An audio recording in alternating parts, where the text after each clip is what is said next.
Okay, so let's set the scene. Imagine this, the epic battlefield of Kurukshetra. You've got millions of warriors all poised for war.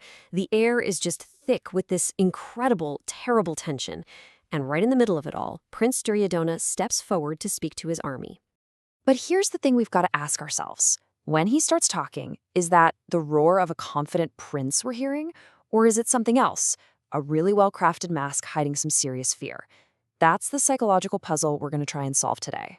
The key to his whole mindset isn't found in some grand battle cry. Nope, it's hidden in this one, quiet, super high-stakes moment. He walks up to his guru, Dronacharya.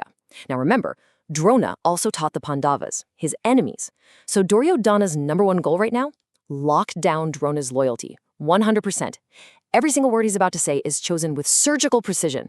This is way more than a speech. It's a masterclass in political maneuvering. So, what does he say? Listen to this verse very carefully. Bhavan Bhishmascha, Karnascha, Kripascha, Samitinjayaha, Ashwathama, Vikarnascha, Somadattis, Tathaivacha. Now, at first glance, you might just think, okay, it's a list of his top guys, his 7 best warriors. But if you look closer, oh, it is so much more than that. This isn't a list, it's a masterfully crafted web of strategy. Okay, so let's start peeling this back. It all kicks off with a really clever appeal to his guru. We're going to look at the specific names he picked, just to get inside Dronacharya's head. So, out of everyone he could have mentioned, why start with these 3? Believe me, the order is absolutely not random. It is a stone-cold calculated move, and every name is a psychological button he's trying to push. I mean, this is just a brilliant psychological game he's playing. First, he starts with Pavan. That's like saying you yourself, showing Drona massive respect. Then, he brings up Drona's brother-in-law, Kripa, calling him Samathinjayaha, the ever-victorious. That's not just empty praise, He's reminding them of their family connection, their shared bond. And then, he plays the ace up his sleeve, Ashwathama, Drona's own son. Duryodhana is smart. He knows that with his boy on the field, Drona isn't just going to fight like a teacher. He's going to fight like a father. And there's nothing more ferocious than that. All right, after locking in Drona, he moves on to the 2 absolute titans of his army, the legendary Bhishma and the unstoppable Karna. And this is where you see 2 totally different kinds of loyalty. You've got Bhishma, who's all about duty. He's bound by this ancient oath to protect the throne, no matter what. That's a huge strength for sure, but it's also his biggest weakness, right? Because he loves the Pandavas too. He's completely torn. But Karna is different. His loyalty isn't to a throne or an oath. It's to one man, Duryodhana, the guy who gave him everything. It's personal. And that kind of unwavering personal bond makes Karna, it makes him an incredibly powerful and frankly dangerous weapon on the field. Okay, so now we get to the final names in the verse. And these are meant to show off the full range of Duryodhana's power. Everything from his tight-knit family to his powerful political friends. And just look at the contrast. He mentions his brother, Vikarna, that's the inner circle. It screams, my family has my back, we are rock solid. Then he mentions Brishravas, the son of Somadatta.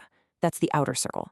That's him saying, and I've got powerful allies from all over who've come to fight for me. The message he's sending is crystal clear. I am secure from the inside, and I am powerful on the outside. My authority is absolute. So, you see, when you put all these pieces together, it becomes so obvious. This was never, ever just a simple list of names. It was a weapon. A speech perfectly designed to pump up his own side and, at the very same time, strike a little fear into the hearts of his enemies. And this, right here, is the aha moment. It's like he's a master weaver. In one single verse, he brilliantly braids together 5 different kinds of loyalty. You've got Drona's duty as a teacher, his love as a father, Bhishma's oath to the throne, Karna's personal gratitude, and then his own family and political muscle. It's just an absolute masterstroke of psychology.